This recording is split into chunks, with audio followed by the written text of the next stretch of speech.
Hello everyone, my name is Ellis Matthews, and in today's video I'm going to be answering these short questions regarding computer equipment and information systems.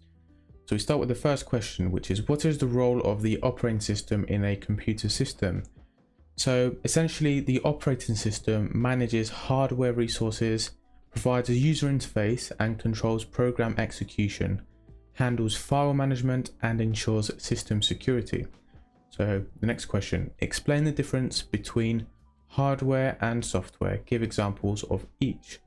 So they're very simple. Hardware are the physical components that are inside the computer. For example, a CPU or your monitor or a keyboard. The software, on the other hand, are the programs and data that instruct that hardware. For example, operating systems and applications. So the next question, describe the function of the CPU in a computer system and its importance in processing information. So the CPU, which is the central processing unit, executes the instructions, performs calculations, and coordinates other computer components, acting as the brain of the system. So the next question, what is the difference between ROM and RAM? It's very simple. ROM is the read-only memory, which means it's non-volatile and only stores permanent data. The RAM, the random access memory, is volatile and is temporary storage for active processes. Okay, so the next question.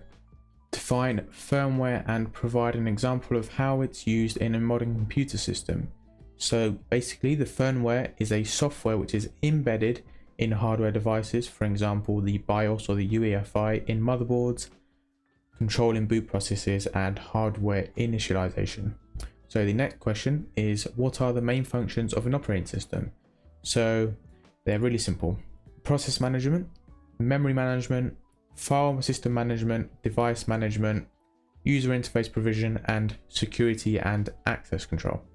So the next question is, explain the purpose of a resistor in an electrical circuit. So the purpose is really simple. The resistors control current flow and voltage levels in electronic circuits. Okay, so next question.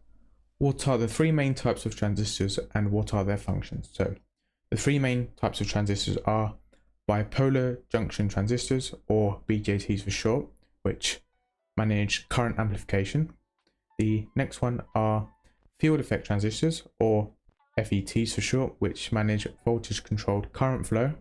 And the last one are insulated gate bipolar transistors, or IGBTs, which combine the BJT and FET characteristics. The next question, what is the function of a capacitor in an electronic circuit? So capacitors basically store and release electrical energy, which filters signals and smooth voltage fluctuations in circuits. So next question, what is the difference between a passive and an active component in an electronic circuit? So basically, passive components, for example resistors or capacitors, don't require external power to function, while active components, for example transistors or integrated circuits, need external power and can amplify or process signals. So that's the end of these questions. Thanks for watching the video and goodbye.